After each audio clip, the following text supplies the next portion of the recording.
여성 3명이 숨진 채 발견돼 경찰이 수사에 나섰습니다. 경기 수원 남부경찰서는 어제 오후 2시 50분쯤 수원시 권선구의 한 연립주택에 건물 관계자의 신고를 받고 출동해 방 안에서 여성 시신 3구를 발견했다고 밝혔습니다. 이 주택은 60대 여성 A씨가 각각 30대와 20대인 두 딸과 함께 살던 곳으로 경찰은 숨진 이들이 A씨와 두 딸로 추정하고 있습니다.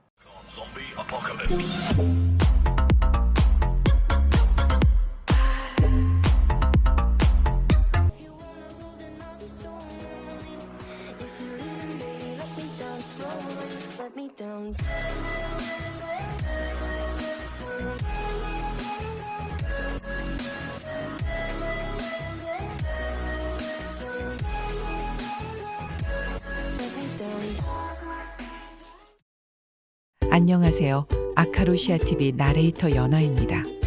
서울을 비롯한 중부지방은 물난리로 큰 재해를 겪고 남부지방은 역대급의 가뭄으로 강물이 썩어가고 시청자 여러분, 2022년 한여름 다들 어떻게 견디고 계시나요? 역대급의 물난리와 역대급의 가뭄으로 엄청난 생활고와 고난으로 모두들 도대체 무슨 정신으로 버티고 있는지 정말 힘든 세월입니다. 약 7년 전 송파구 세모녀 사건은 너무도 유명하여 우리 시청자 여러분들도 다들 잘 알고 계실 겁니다. 헌데 잊을만 하면 그와 매우 유사한 사건이 또 일어났습니다.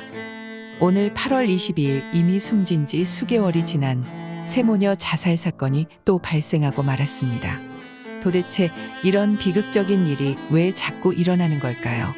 그래서 오늘은 우리 대한민국이 얼마나 소위 자살 공화국인지 자료를 통하여 한번 알아보고 대책은 없는지, 왜 이다지도 많은 국민들이 마구마구 죽어나가는지, 도대체 왜 이분들이 자살을 선택할 수밖에 없는지 알아보는 영상 만들어 보았습니다.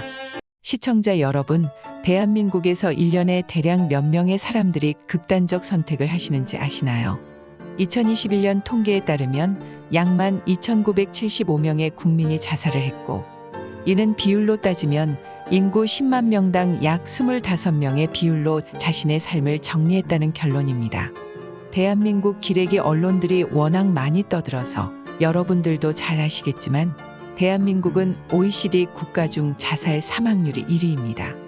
사망률로 얘기하면 실감이 잘 안 오겠지만 이걸 수치대로만 적용한다면 대충 한 달에 300세대 아파트 전주민 거의 1,200여 명이 자살을 한다는 것이며 8개월이면 거의 1만여 명이, 1년이면 거의 1만 3천여 명이 자살을 한다는 것입니다. 그래도 감이 안 오신다면 사망자 수 나누기 365일을 해보면 역대 최다인 2011년 기준으로 본다면 매일 43명이, 2019년을 본다면 매일 37명이 삶을 놓아버린다는 것입니다. 즉 한국에서는 하루에 거의 40명꼴로 분으로 환산한다면 거의 35분에 1명꼴로 자살을 한다는 것입니다. 특히 60세 이상의 노년층이 10만 명당 45에 육박하고 75세 이상은 평균치의 3, 4배를 기록하고 있습니다. 오히려 청소년 자살률은 OECD 평균치를 보이고 전연령층에 이르러서는 평균치에 가깝다고 볼 수 있습니다. 남녀 성비로 본다면 전 세계 모든 나라를 통틀어도 여성들보다 남성들의 자살률이 압도적으로 높게 나옵니다. 이는 보통 여성들의 자살 수단은 손목을 긋는다든지 약물에 의지하여 주변에서 발견되어 치료를 받을 확률이 있으나 대부분의 남성은 높은 곳에서 뛰어내린다든지 목을 맨다든지 하는 것으로 보다 높은 확률로 죽기 때문입니다.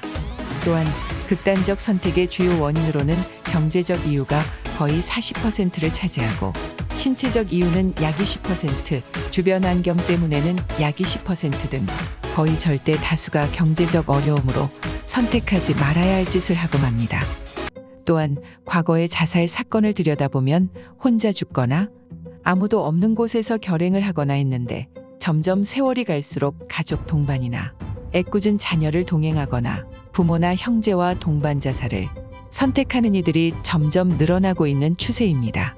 대한민국 사회가 물질 만능주의와 천민 자본주의로 돈만 많으면 귀족 취급을 받고 가난하면 과거 중세시대 농노보다 더 못한 취급을 받고 돈이면 목숨까지도 거둘 수 있는 황금 만능주의에 찌들은 정치인과 너무나 무능한 지도자와 그 주변 쓰레기들 때문에 애꿎은 국민들만 죽어나가고 있습니다.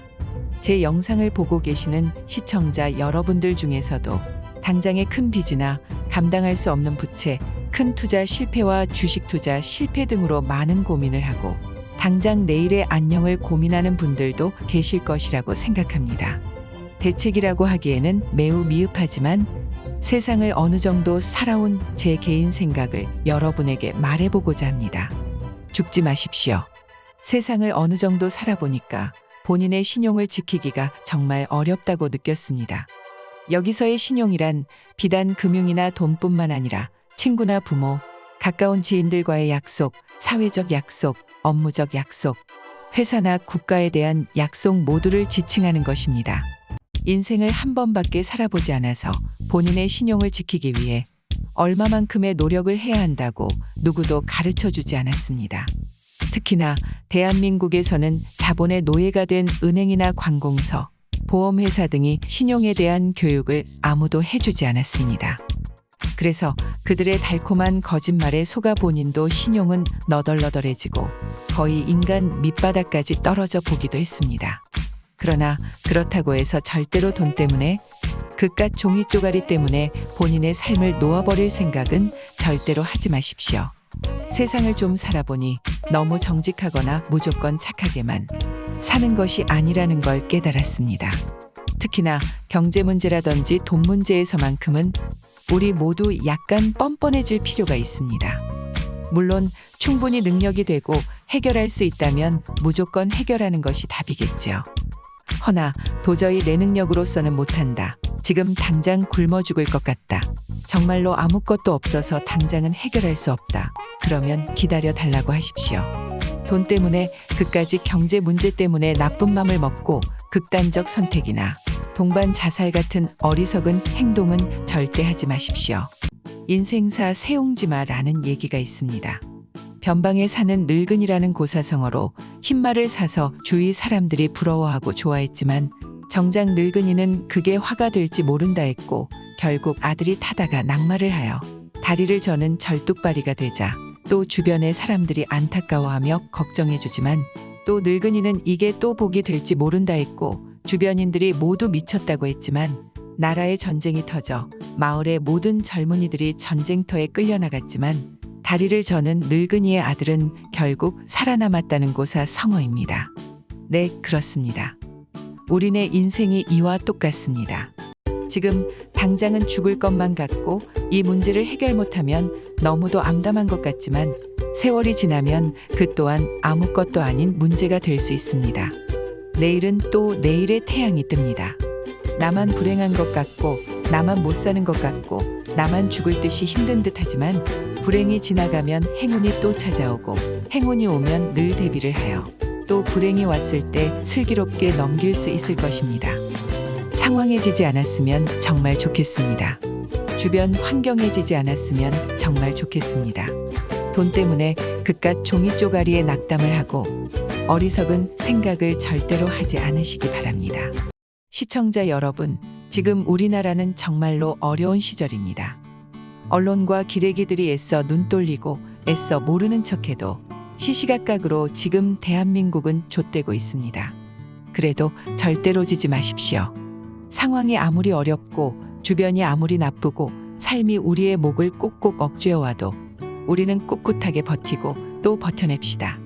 이 또한 지나가리니 행복한 나날이 온다면 언제 또 그런 날이 있었냐고 생각할 날이 반드시 올 것입니다.